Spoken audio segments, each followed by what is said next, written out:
Shabbat Shalom, everyone. Shabbat Shalom. Welcome to another Sabbath Insight. Of course, I'm Chief Yuya. And today, or this Sabbath, I want to speak about Ain't It Strange?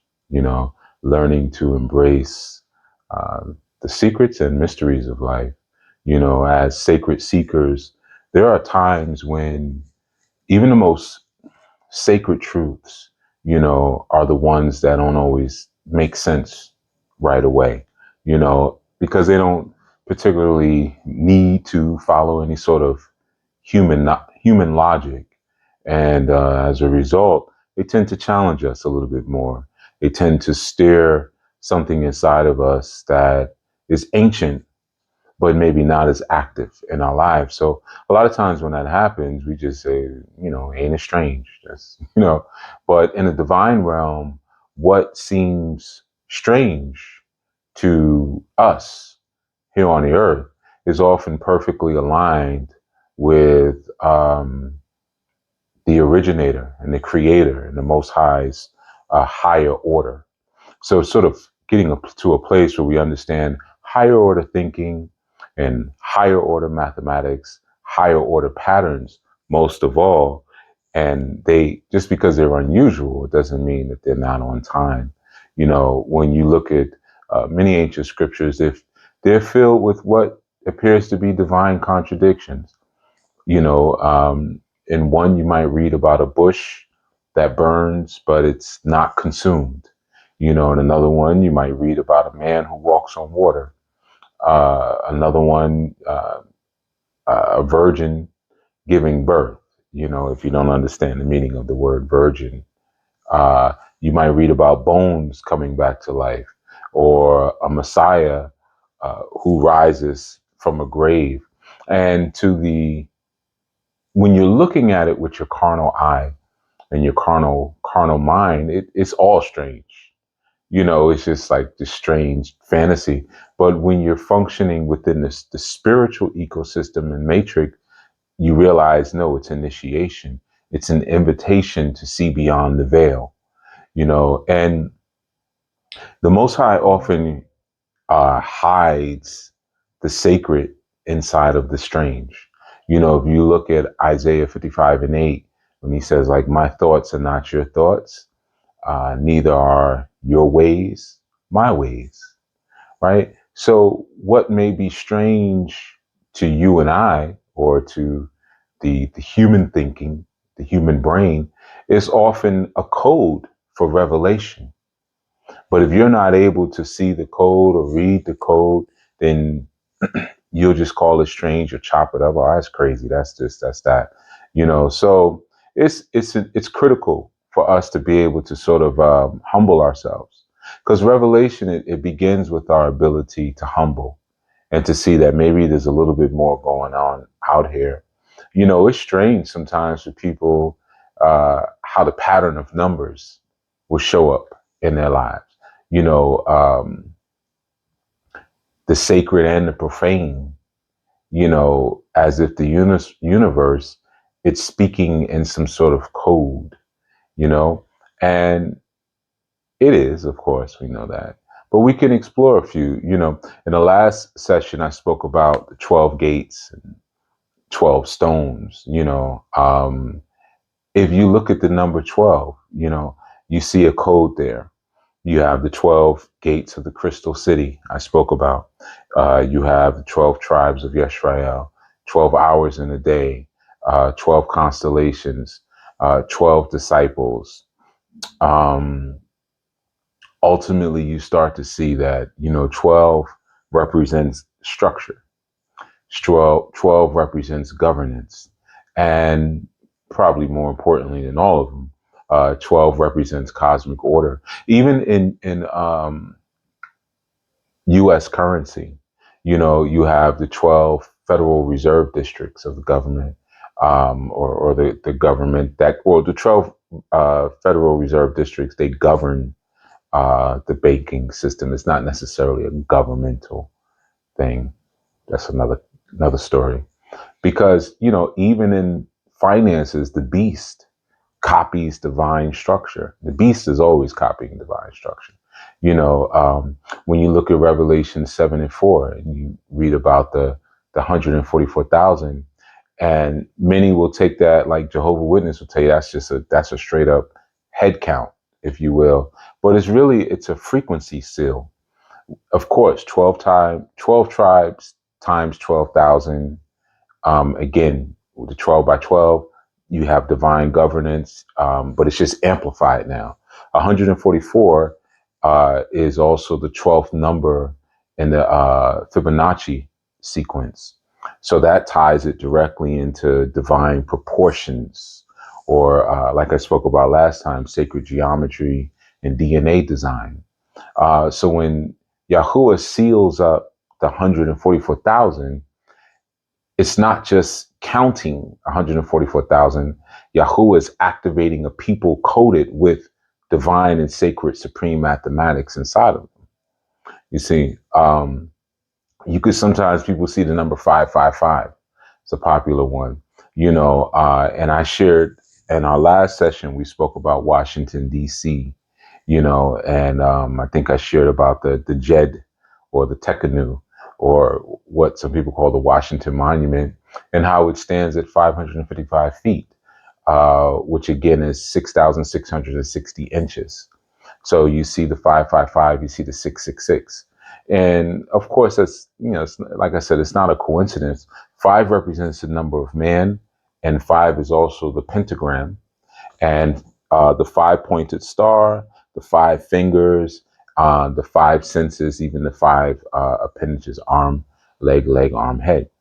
But 666 has always been considered to be man in a deified state, but man living as God without Yahuwah, separated from Yahuwah as God. That's 666.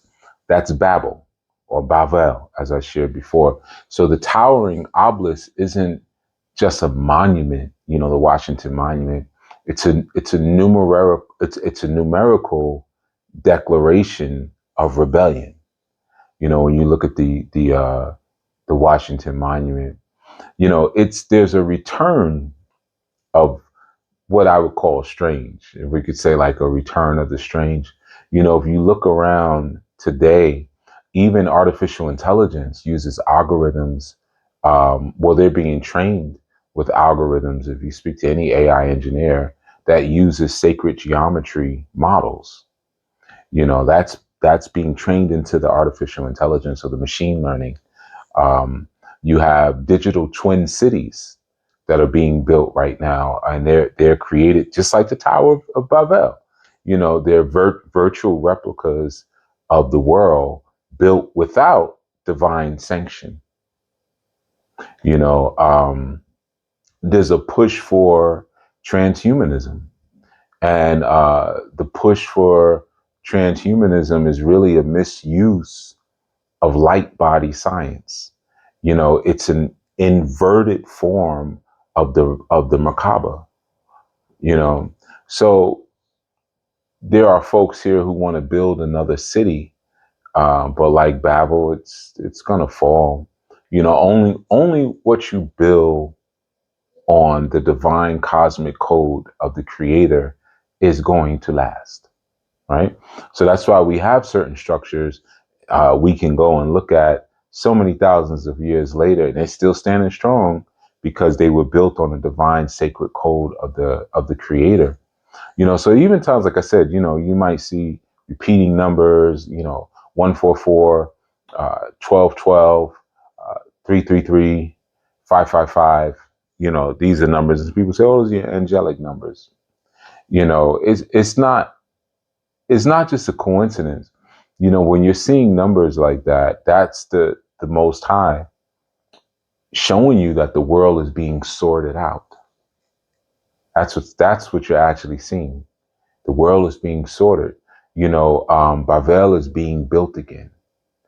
But while Bavel is being built again, New Jerusalem is being built.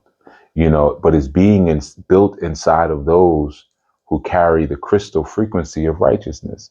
I shared that with you in our last session you didn't get a chance to check it out, I encourage you to go listen to it.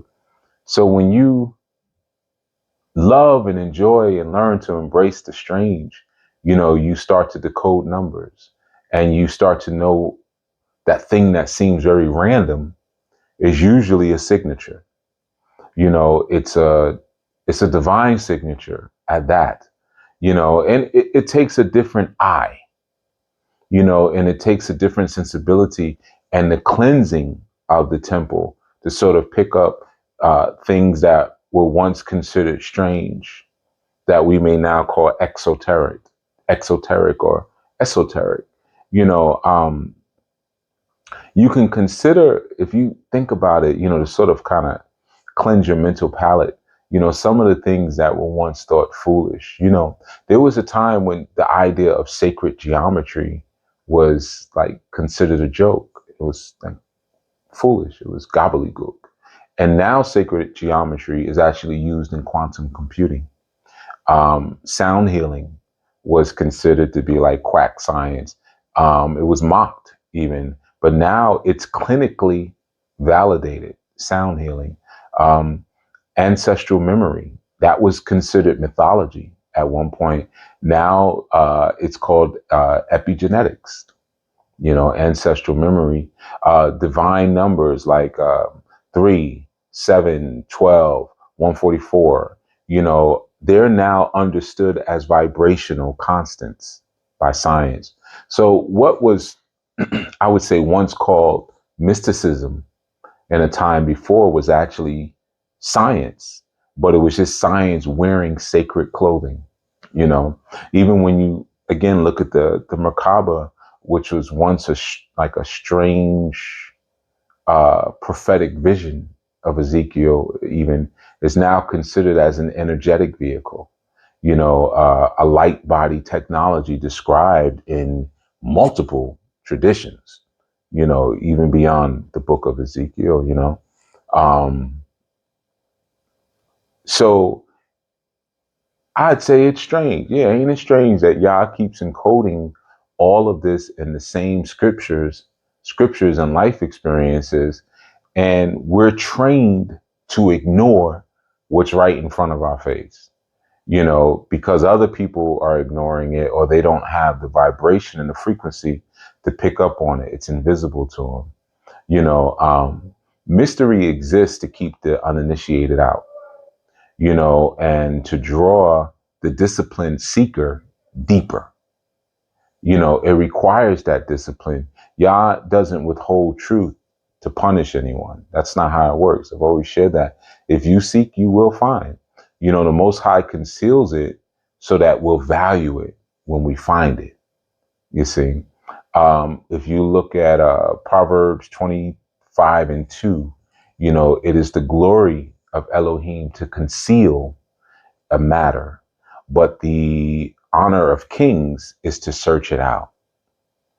So how do you receive your royal diadem? How do you receive your crown? It's through the diligent and disciplined seeking. When you embrace the strange, you begin to humble the ego. Uh, you'll start to expand the mind. Uh, you will strengthen the spirit. And the unknown becomes your training ground at that point. You become more comfortable. And like I said, being comfortable with discomfort, the unknown becomes your training ground, and eventually the unknown becomes your inheritance, as time goes. You really become the Negro. The Negro is the ones who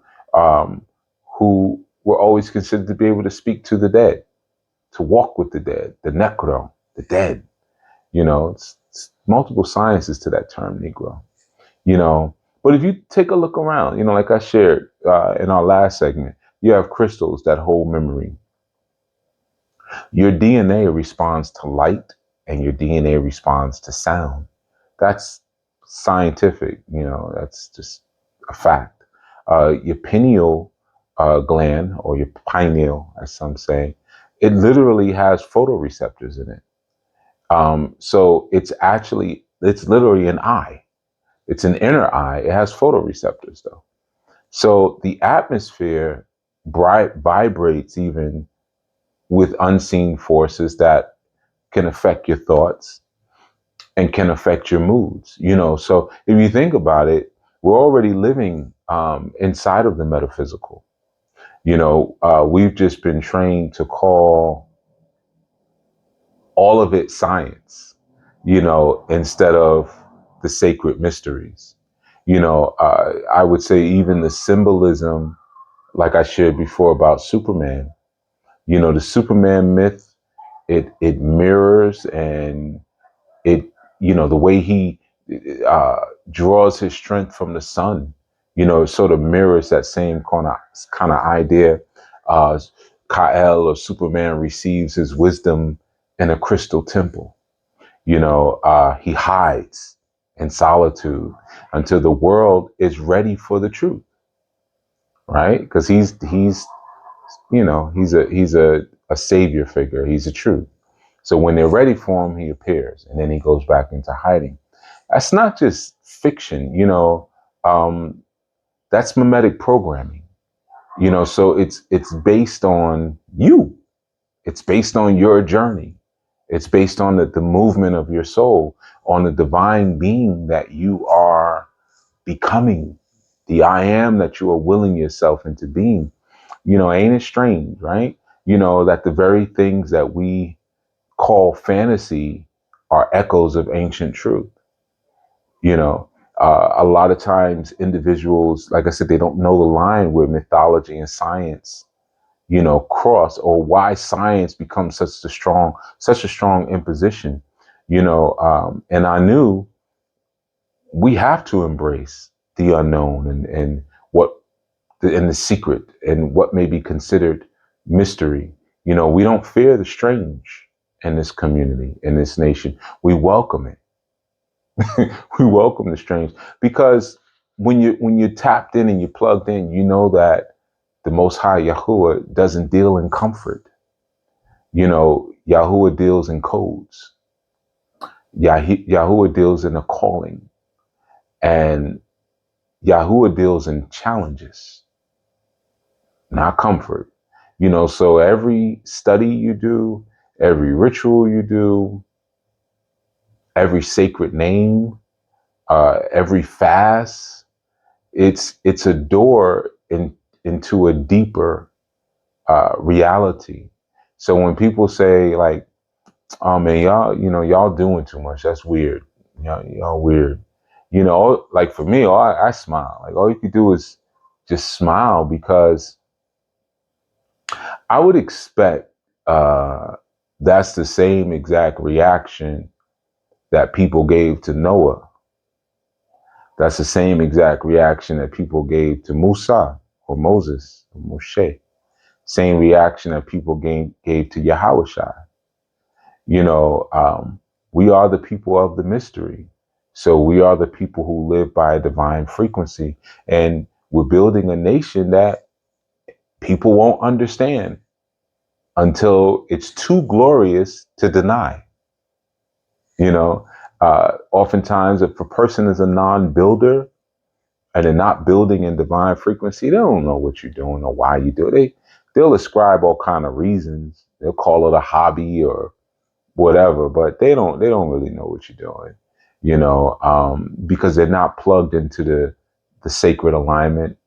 They're not plugged into the numerical mysteries. You know, and as I shared in the ANU way, Yah's systems are always founded on numerical balance. In the 14 keys, we're reminded that numbers are not just qualities, or quantities rather. Numbers themselves are spiritual codes. So like when I shared before, the 12, that's a code.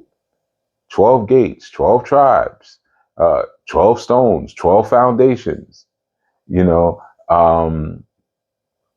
your 12 hours of day and night. I don't know if I said that one earlier. 12 just gives us that reality of like, man, this is something beyond what is man-made. This is divine governance. This is divine government. So man-made stuff will always try to mimic it, right? So that's why you have 12 jurors. You have 12 jurors because of that mimicking. You have 12 Federal Reserve districts because of that mimicking. But like I said, even looking at the 144,000, the 12 times 12,000, that's a number representing the perfected tribal alignment. That's tribal alignment. That's what that means. It's that when you look at that Fibonacci number, it points to Yah's design code. Like, oh, this is the code that Yah uses. That's how you could be looking at it. It aligns with spiritual, genetic, and cosmic harmony. That's the point. If you were looking at it, we could look at these numbers and go, that's interesting. But what are you really seeing? Like I said, when you see the Washington Monument, like, how many of you knew that it was 555 feet? How many of you knew that it was 6,660 inches and 555 feet? How many of you knew that 5 was the number of man? So 555 equals man who becomes exalted. 666 equal man who becomes exalted as a deity apart from Yah.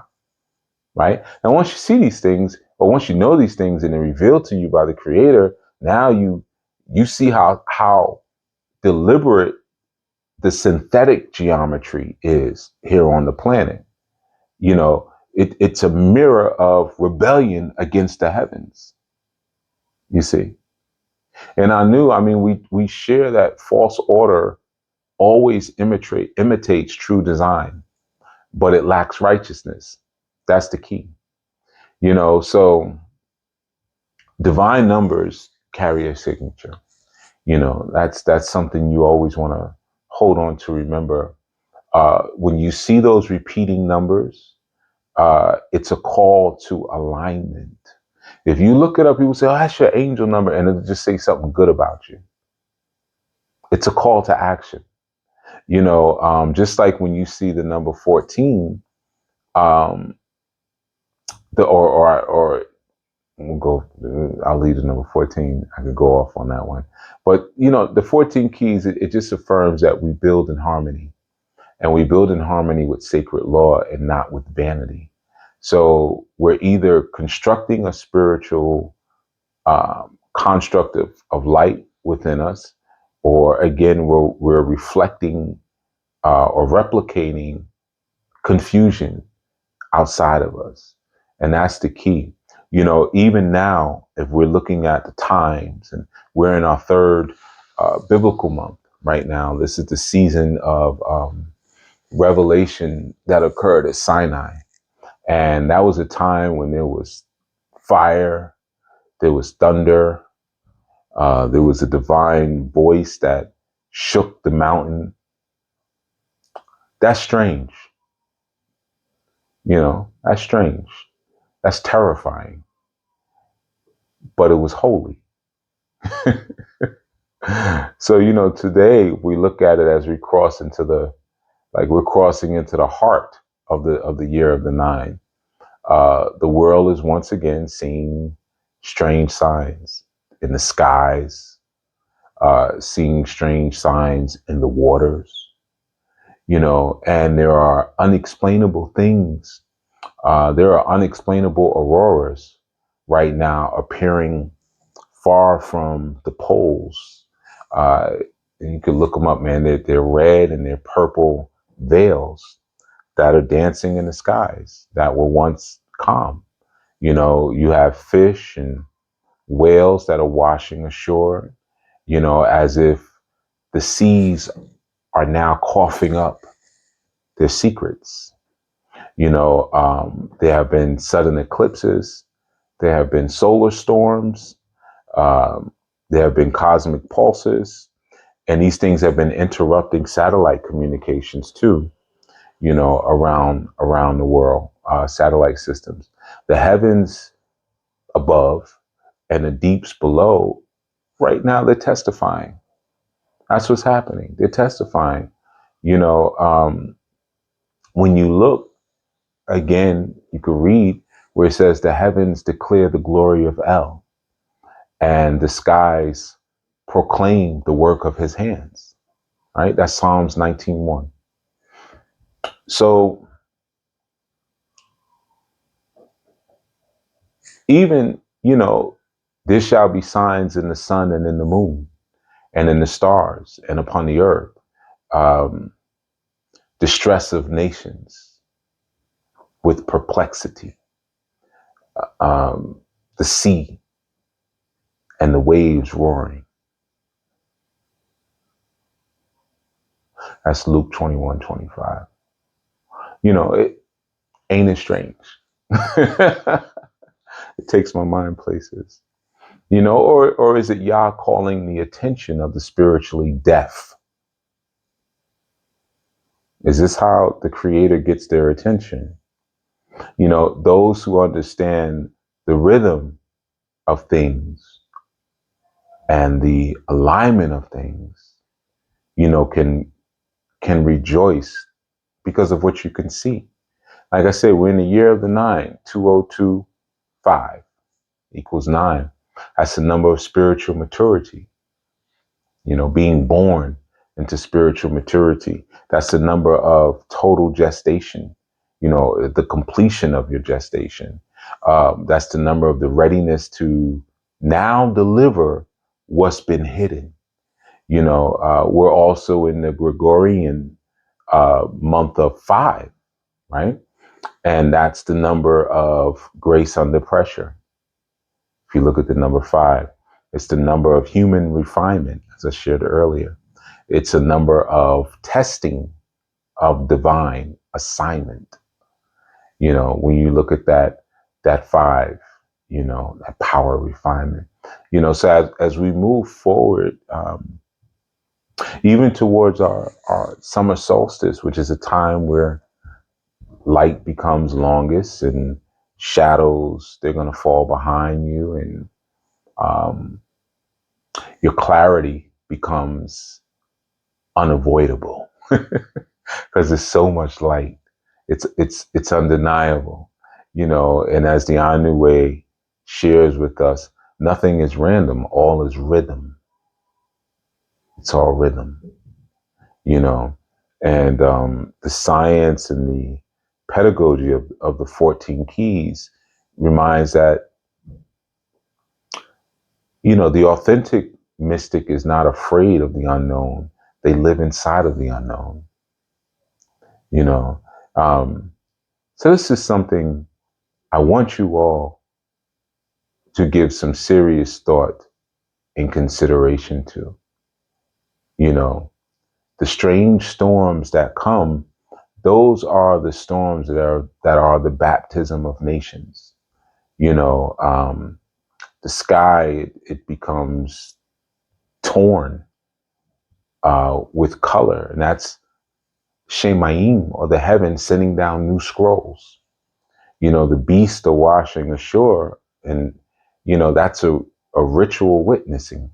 It's calling us to remember the covenant of the waters. So you're not crazy for seeing it. You're chosen because you can actually read it. That's part of your evidence. So let the strangeness be your confirmation, not your confusion. Let others stay confused. That has nothing to do with you. It's none of your business. Let the mystery fuel your mission. You're not just witnessing prophecy. There's so much more that's going on right now. You are the actual proof that the prophecy is alive. It's you. I've shared that with members before, and they say, how do we know this? And how do we know that? You are the evidence of that. If the mystery that's shared is even charged in your spirit, get with community like ANU Nation. Share this sort of information. Talk about it. Share the video, or talk about the video, or talk about the information. Always understand that the strange is Yah's handwriting. Yah's handwriting is strange. The mystery itself is your invitation. That's what that is. All right. So I wanted to share that with you all. Willfully, that was confirmation that maybe some of you may have needed at this time. And if it is, feel free to share in the comments, um, how it struck you and where you are in this season right now, and how you are embracing the year of the nine, and how it's been embracing you, how it's been going on each side of that relationship, as we have been, coming, into the halfway point of the year of the nine. All right. So as always, man, I want to thank you, Chief Yuya, Chief Juggler of the ANU Nation, reminding you, again, our retreat is June 13th through 16th. You are invited. You are invited to attend, share, eat, sing, drum, whatever the heck, compete. We're a very competitive nation.